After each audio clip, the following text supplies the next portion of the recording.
श्री शिवाय नमस्तुभ्यं भक्तों। श्री शिव महापुराण द्वितीय सती खंड का 32वां अध्याय शीर्षक है वीरभद्र और महाकाली की उत्पत्ति।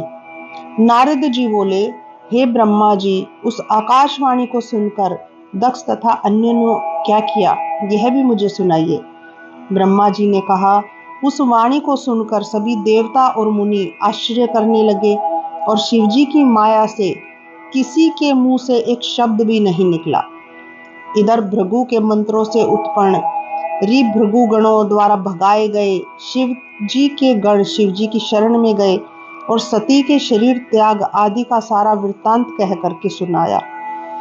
यह सुन महाप्रभु शंकर जी ने संपूर्ण समाचार जानने के लिए नारद जी का स्मरण किया और कहा, हे नारद, तब तुम शीघ्र ही वहां जा पहुंचे और तुमने शीघ्र ही सब वृत्तांत भगवान शंकर को कह सुनाया जो कि दक्ष के यज्ञ में हुआ था।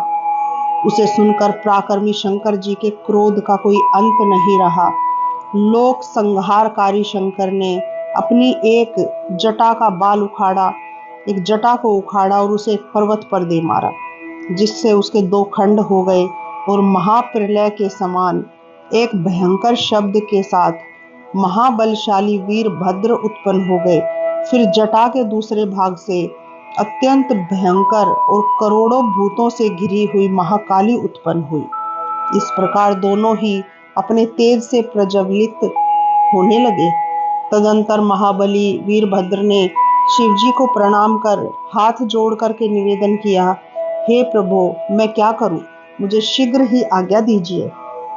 यह सुनकर भगवान शिव किंचित संतुष्ट हुए और वीरभद्र को आशीर्वाद देकर के बोले, हे तात वीरभद्र, ब्रह्मा का पुत्र दुष्ट दक्ष एक यज्ञ कर रहा है जो बड़ा अहंकारी और विशेष करके मेरा विरोधी है।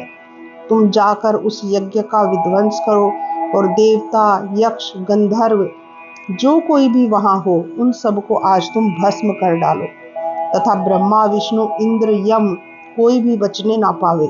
हे वीर, दक्ष को तो उसकी पत्नी और बांधवों सहित जलाकर पुनः तिल मिलाकर तिलांजलि दे दो। वीरभद्र से ऐसा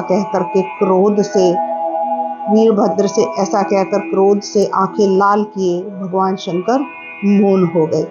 इस प्रकार श्री शिव महापुराण द्वितीय सती खंड का 32वां अध्याय समाप्त होता है। श्री शिवाय नमस्तुभ्यं।